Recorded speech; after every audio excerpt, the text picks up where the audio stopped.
Halo teman-teman, balik lagi dengan saya. Kali ini saya mau mempreview satu produk komputer kasir untuk barang jualan ya. Di sini saya punya 3 unit barang seperti ini. Yang kali ini saya mau preview dulu yang versi Android. Jadi di sini speknya adalah dia punya layar, sebenarnya ini layar touchscreen.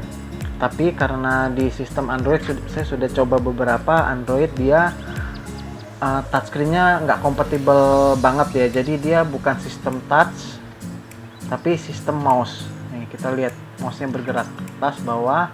Nah cuman satu kendalanya, dia kiri kanannya X aksisnya dia terbalik nih. Kalau saya geser ke kiri, dia mouse pointernya dia ke arah kanan.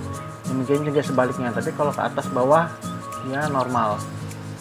Nah kalau yang untuk versi Windows, touchscreen-nya dia normal seperti tablet, jadi dimana kita touch di situ dia klik. Sedangkan kalau ini dimana kita touch dia klik tapi berdasarkan dengan pointer yang ada di layar. Misal contoh ini, saya mau klik si menu, saya klik sembarang di mana aja dia bisa, karena dia yang status yang diklik adalah yang di pointer. Nah kita coba cek di sistem dulu ya. Untuk sistem ini menggunakan Android versi Android Nougat versi 7. Ini Android cukup baru sekitar 2-3 tahun lalu keluar. Jadi banyak aplikasi yang masih sangat kompatibel untuk diinstal di PC ini. Untuk memori internal 16 GB dan baru kepake 2 GB karena belum diinstal apa-apa, baru install beberapa program untuk menunjang produktivitas jual beli. Nah untuk memori dia cuma 1 GB ya, karena ya ini resource-nya terbatas dan hanya untuk kebutuhan kantor, bukan untuk main game atau bukan untuk kerja-kerja berat. Jadi 1 GB itu udah lebih dari cukup.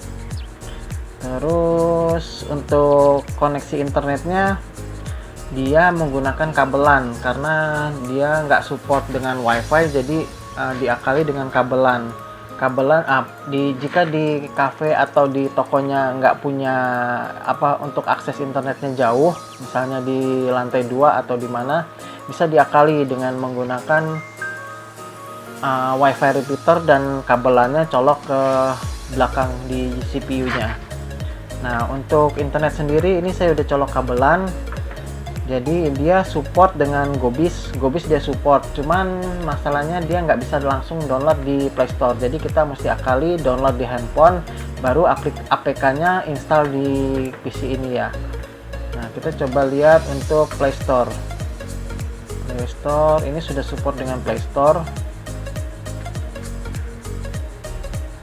Jadi kalau ada kebutuhan download aplikasi apapun ya, selama dia aplikasinya support dengan tipe model Android X86 itu bisa.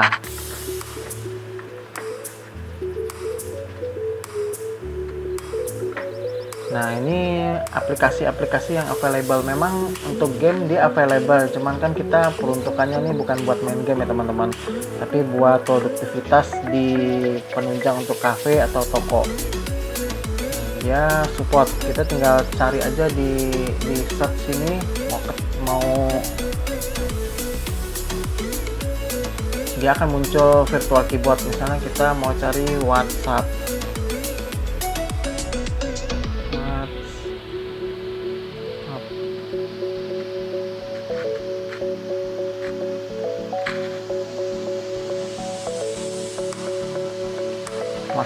muncul, kita bisa install, tinggal pencet tombol install aja di sini, dia udah otomatis install.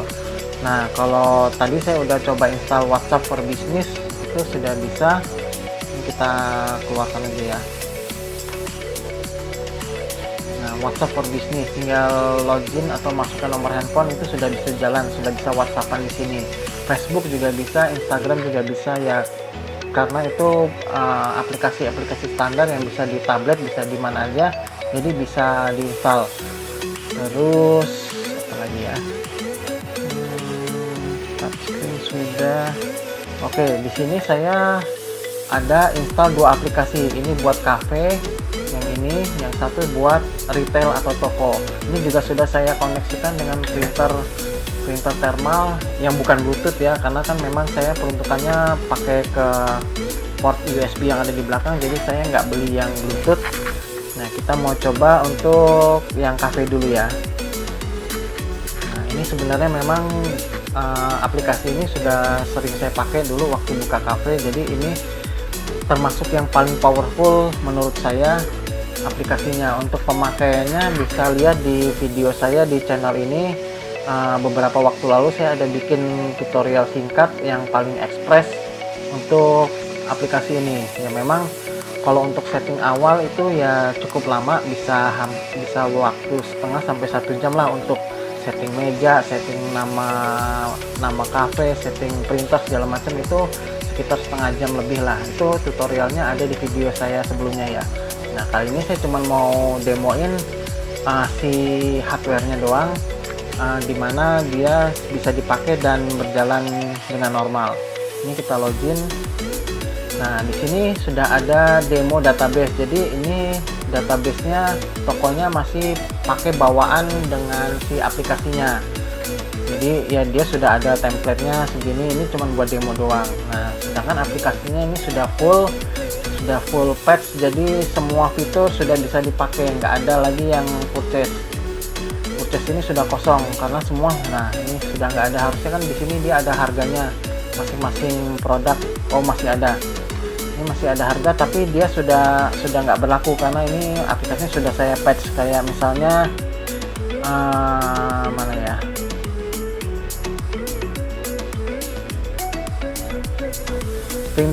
receipt printer ini sebenarnya kalau kita install aplikasi yang free, kalau kita mau pakai printer kita harus bayar lagi 309.000. Tapi tenang aja, di sini saya sudah patch semua, sudah full, nggak perlu pembelian dalam aplikasi lagi. Jadi dari printer, terus diskon, reporting, apalagi kitchen printer, itu semua sudah kebuka. Jadi semua bisa dipakai fitur-fitur yang berbayar. Nah, kita mau coba ini cara setting printernya. Ini saya nggak kasih tunjuk cara setting ininya ya teman-teman ya, cara setting restonya dari pembuatan namanya, terus pengaturan mata uang, pengaturan diskon, pengaturan customer, pengaturan meja. Saya nggak atur nggak tampilkan di sini. Itu ada di video sebelumnya, bisa dilihat sendiri. Saya cuma mau tampilin ini cara connect printernya. Kita ke setting. Nah, ini juga bisa bahasa Indonesia, cuman saya lebih seret pakai bahasa Inggris karena pakai bahasa Indonesia itu translasinya itu kadang nggak pas gitu, jadi agak membingungkan. Jadi saya lebih ke pakai bahasa Inggris saja. Nah, kalau untuk koneksi printer itu di device. Nah, di sini ada receipt printer. Receipt printer itu buat untuk ngeprint nota ya, nota kasir dan nota untuk customer. Di sini ada kitchen atau bar printer nih, dia buat printer yang ada di dapur. Jadi waktu kita order di komputer ini, itu di printer dapur dia langsung keluar orderannya apa, nomor mejanya berapa, kuantitinya berapa, itu dia udah langsung keluar. Nah, kalau untuk order printer ini dia biasanya buat tempel di mejanya si customer. Nah, itu nanti pengaturannya ada semua di settingan yang ada di waktu kita transaksi. Jadi order printer ini semua udah kebuka ya teman-teman ya. Jadi semua bisa dipakai. Kayak report printer ini kita juga bisa konekin ke sini atau ke printer yang lebih besar seperti printer Canon gitu atau Epson gitu ya. Kitchen display. Nah, ini juga display. Sebenarnya ada display lagi satu monitor buat untuk si display. Jadi kalau untuk menghemat kertas biar nggak pakai printer, kita bisa pakai display, customer display juga kayak di KFC gitu atau Indomaret. Jadi apa yang kita order itu muncul di tampilan yang ada yang menghadap ke customer. Timbangan juga ada. Nah, jadi kita contohkan untuk yang printer ke kasir ya. Nah, jadi untuk printer model jenis ini kita enablekan dulu. Namanya kita terserah, kita bisa ganti mau receipt atau mau apa. Nah, untuk jenis printernya kita pilih yang ini, ESC POS printer USB, karena ini koneksinya pakai USB. Kalau misalnya mau pakai Bluetooth bisa juga, tapi syaratnya komputernya harus sudah support dengan Bluetooth, karena ini kan komputer yang dibikin untuk kasir, jadi dia nggak ada Bluetooth dan nggak ada WiFi. Sebenarnya kalau yang Windows saya ada tambah alat WiFi dongle, ini ya udah chipset Realtek sih, jadi udah cukup bagus, stabil, dan bisa tahan seharian dipasang, dia nggak putus. Kalau yang WiFi murahan sih ya kadang setengah jam dia putus, minta connect ulang gitu. Untuk settingnya ini kita pilih yang ESC post printer USB. Nah, jadi karena rata-rata semua printer yang beredar di pasaran itu dia menggunakan si drivernya ESC. Jadi kita setting ini aja, kecuali printer yang mahal seperti Epson atau apa gitu, kita pakai printer yang model Epson. Nah, ini juga bisa, printer ini kalau misalnya mau ditaruh di dapur, kita bisa konekin ke yang namanya print server. Jadi print server itu merubah printer biasa, printer USB, dia bisa colok ke kabelan sehingga jadi network printer, jadi komputer jaringan. Karena nggak mungkin kan kita tarik kabel USB dari kasir ke dapur, itu terlalu jauh misalnya. Jadi kita harus akali dengan Bluetooth atau si network printer. Ya pilihannya ada di sini kan, ada WiFi atau LAN, ada Bluetooth, ada USB. Nah, karena ini koneksinya USB, jadi kita coba dengan yang USB. Nah, dari sini kita nanti akan muncul pilihan yang USB yang sudah tercolok. Ini kita colok aja, dia akan muncul sendiri. Ini sih default aja ukurannya, nggak perlu diubah. Nah, kita tes print. Nah, ini kan muncul gini karena ada beberapa aplikasi yang menggunakan printer, jadi di-okein aja. Ini juga logo kita bisa atur ya teman-teman, itu ada di video sebelumnya untuk cara penggantian logo dan lainnya. Kita tes print.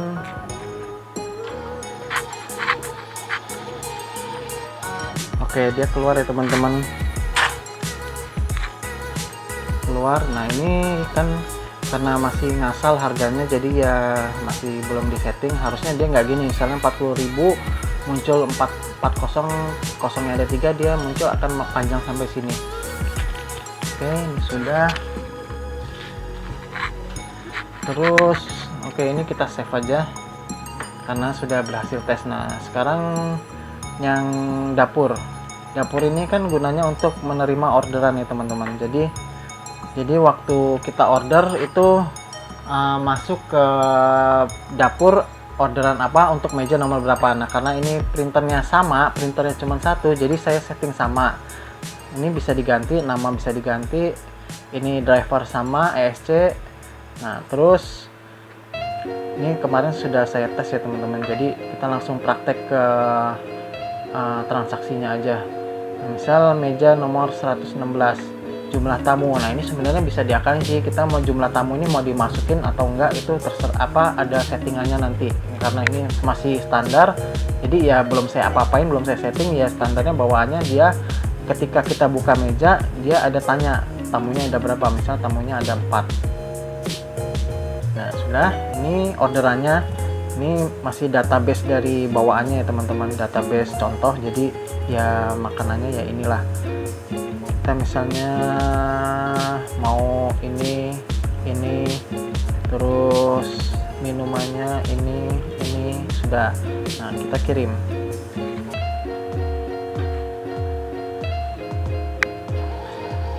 Nah, ini karena saya setting waktu dikirim dia masuk ke dapur, nah otomatis waktu saya kirim si aplikasinya langsung kirim data ininya ke dapur.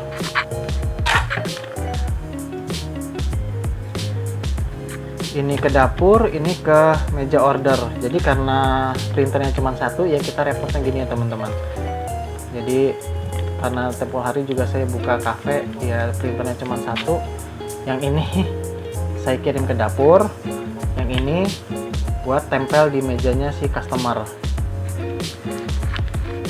Oke, ini sudah. Terus misalnya ada mau tambah, kita buka mejanya. Tinggal kalau dia standarnya kita mau bayar atau mau apa. Misalnya mau tambah, langsung aja di sini salad, kita tambah salad 1 atau 2, kirim. Nanti otomatis dia akan kirim ke printer dapur dan printer order lagi kayak tadi ya teman-teman. Sudah. Terus kalau mau bayar ini diklik,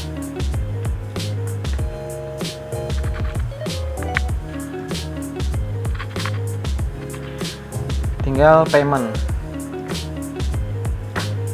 Payment ini ya standar sih, ini kan bisa diatur juga nanti di waktu kita mau ngeprint apa aja yang mau ditampilkan. Ini kan saya tampilin semua, nomor meja, jumlah tamu, nomor invoice, nomor order, si usernya, si admin, tanggal, jam. Ini jumlah itemnya, kita bisa bayar. Bayarnya misalnya ini kan tagihannya 77.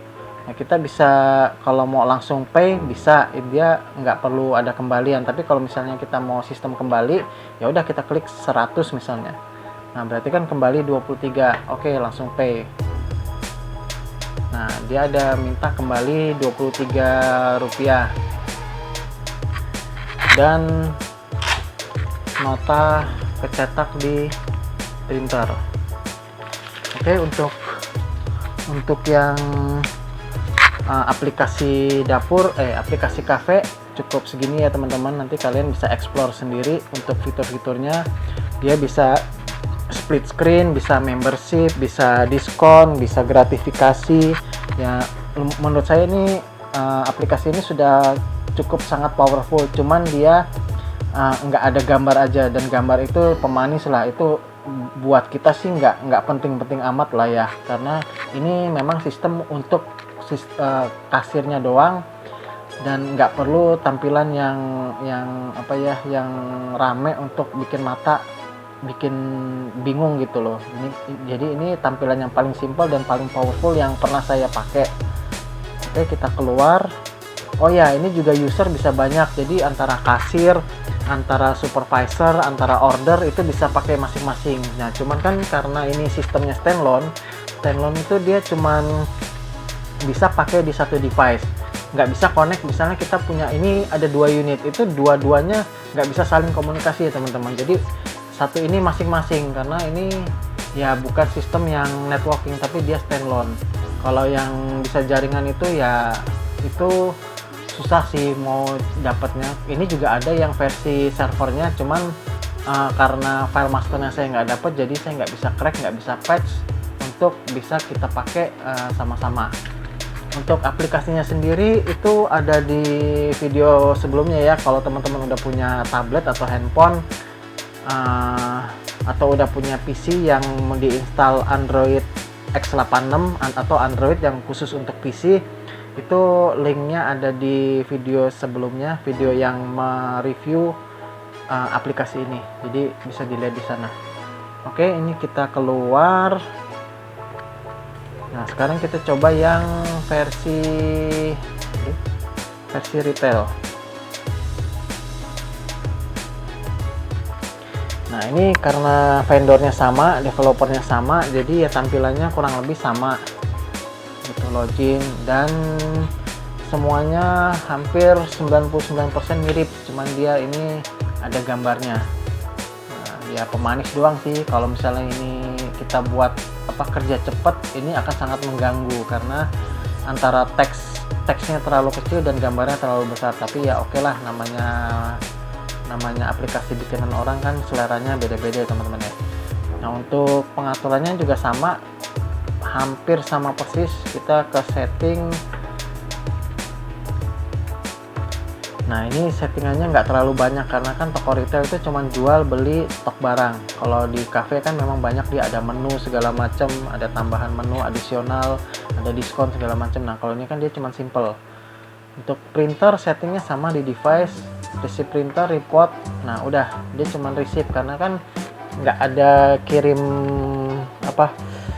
pesanan orderan ke dapur atau ke meja customer, dia nggak ada. Dia memang khusus untuk kasir. Untuk stok seharusnya sih ada, cuman saya nggak pernah pakai. Saya nggak pernah pakai aplikasi ini untuk toko sih, karena nggak ada tokonya ya. Untuk inventory management ini kalau untuk kita sistem stok ya, yang di cafe tadi juga ada inventory management, cuman menurut saya agak ribet lah, karena terlalu banyak variabel dan parameter yang harus dimasukin. Kayak misalnya beli beras 1 kilo itu dia untuk porsi nasi berapa porsi gitu. Nah itu kan ya menurut saya sih bingung, cuman kalian nanti explore sendiri aja. Nah ini device untuk printer sih sudah saya set kayak tadi. Kita langsung praktekin aja untuk transaksi teman-teman ya. Misal ini ada orang beli ini. Nah oke, kita bayar. Menunya sama kayak tadi, 327. Kita mau bayar pas atau mau bayar lebih. Kalau mau bayar pas langsung pay aja. Udah, dia selesai. Nah ini printernya karena dia baru pindah, di okein aja dan langsung keluar seperti tadi ya teman-teman. Ini untuk receipt printernya. Nah ini ada barcode, ini juga bisa dihilangin tergantung kita nanti setting di itunya. Terus untuk apa lagi ya, untuk device nya ya kurang lebih seperti inilah.